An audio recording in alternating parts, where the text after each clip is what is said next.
आताच्या घडीची सर्वात मोठी बातमी. प्रत्येक ठिकाणी जातो, मराठी भाषेबद्दल, मराठी नेत्यांबद्दल सतत वाईट बोलत असतो. कालही मीरा भाईंदरमध्ये येऊन त्याने तशाच प्रकारचं वक्तव्य करण्याचा प्रयत्न केला आणि तो जो प्रयत्न आहे तो आमच्या महाराष्ट्र सैनिकांनी काल हाडून पाडला. आमचं सचिन असेल, हेमंत असेल, आमची सगळीच टीम काल ही त्याच्या अंगावर गेली. ज्या पद्धतीने पोलिसांनी आमच्या मुलांना काल दाबण्यात आलं, गळे दाबण्यात आले, सो या सगळ्याचा विरोध करण्यासाठी मी आज पोलीस स्टेशनला आलेलो आहे. खरं तर महाराष्ट्र शासनाने किंवा गृह खात्यानेच सदावर्तेला सूचना दिल्या पाहिजेत.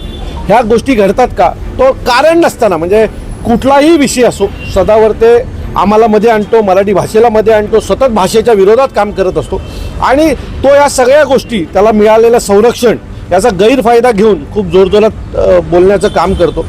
आमची गृह खात्याला आणि माननीय गृहमंत्र्यांना विनंती आहे की सदावर्तेला आवर घाला, नाहीतर सदावर्तेला आता आमचा जो काही पेशन्स आहे तो संपायची वेळ आलेली आहे. एक दिवस येईल की सदावर्तेला रस्त्याने कपड्याशिवाय फिरवलं जाईल, एवढं नक्की. काल तो काय मागणी आहे? आमची मागणी आहे की काल तो जो काही बडबडत होता, खरं तर तो दारू पिऊन बडबडतो की काय कळत नाही, कारण ज्या पद्धतीने काल तो ओरडत होता, बडबडत होता, वकील होता की कोण होता कळत नाही.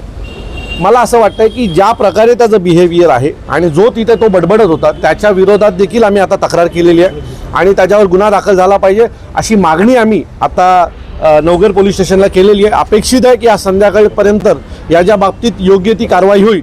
नाही झाली तर सदावर्तेला आम्ही धोपटल्याशिवाय राहणार नाही. सतत सन्माननीय साहेबांच्या विरोधात बोलणं, आम्ही तर आमच्या पक्षाकडनं एकही माणूस त्याच्याबद्दल समोरून बोलायला जात नाही.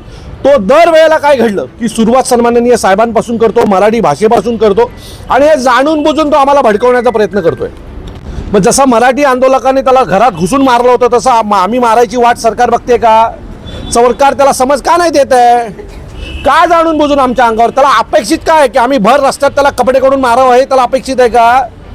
आमचा एकही नेता, एकही कार्यकर्ता सदावर्तेच्या बाबतीत नावही समोर न घेत नाही, पण हा सतत सन्माननीय साहेबांबद्दल, मराठी भाषेबद्दल जे काही बोलायचं काम करतोय, हे त्याला आम्ही घरात घुसून मारावं या दृष्टीने त्याचा प्रयत्न आहे. म्हणजे आणखी 4 पोलीसवाले त्याला संरक्षणाला मिळतील असं काही त्याचा प्रयत्न आहे की काय, हा आमच्या मनात आलेला प्रश्न आहे. मी पुन्हा गृह खात्याला विनंती करतो की या सदावर्तेला आवर घाला. हा आम्ही त्याच्या अंगावर न जाता सतत सन्माननीय राजसाहेबांचं नाव घेऊन महाराष्ट्रामध्ये वातावरण खराब करण्याचं काम करतोय. जर गृह खाता याला समज देणार नसेल तर आम्ही कायदा हातात घेऊ आणि आमची लाथाबुक्क्याची भाषा जी आहे ती त्याला समजावून सांगू. मराठी सक्तीचे समर्थन केलेलं नाही, त्यांचं असं म्हणणं आहे की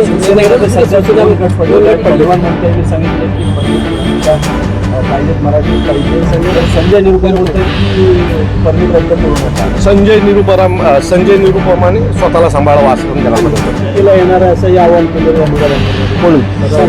तो जर एका बापाची औलाद असेल तर त्यांनी 4 तारखेला मीरा भाईंदरमध्ये यावं, त्याचं चॅलेंज मी स्वीकारलं.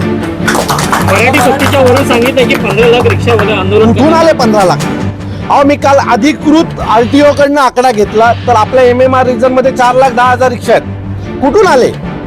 दुसरी गोष्ट, यातले 65% रिक्षावाले हे मराठी आहेत.